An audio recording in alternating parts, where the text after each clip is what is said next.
In today's video, I'm going to teach you how to add a status in Jira. Whether you're new to Jira or looking to customize your project workflows, understanding how to add a status is an essential skill. We'll go through each step in detail, ensuring clarity and ease as you modify your project's workflow. Let's start by accessing your project. First, you'll need to open Jira and head to the specific project where you want to add a status. Once you're in, look towards the top right corner where you'll see 3 dots. This is your More Options menu. Click on it, and from the drop-down menu that appears, select Project Settings. This selection will bring you to a new screen where you can tailor various aspects of your project.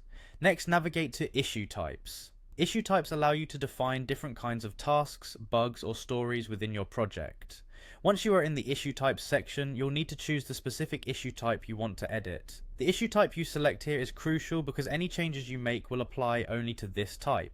After selecting your desired issue type, look for the option that says Edit Workflow and click on it. This action takes you to a visual representation of your current workflow, showcasing all the steps, statuses, and transitions that tasks under this issue type will go through. Now that you're in the workflow editor, it's time to add a new status. Using the toolbar, you'll be prompted to select a status category. These categories are predefined as To Do, In Progress, or Done. Choose whichever category best fits the new status you're planning to add. It's important to select an appropriate category because it helps keep the workflow organized and clear for everyone on the team. Once you've chosen a category, it's time to give your status a name. This name will appear on your workflow and should clearly indicate what this status represents. Try to keep it concise but descriptive. With your status named and categorized, simply click Add.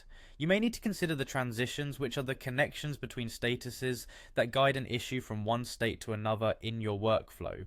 If necessary, set these transitions to align with how your team operates. Finally, after reviewing and ensuring everything looks good, click on Update Workflow. This step saves your changes and makes them live in the project. Customize these configurations in a way that best matches the needs and processes of your team, ensuring a smoother workflow.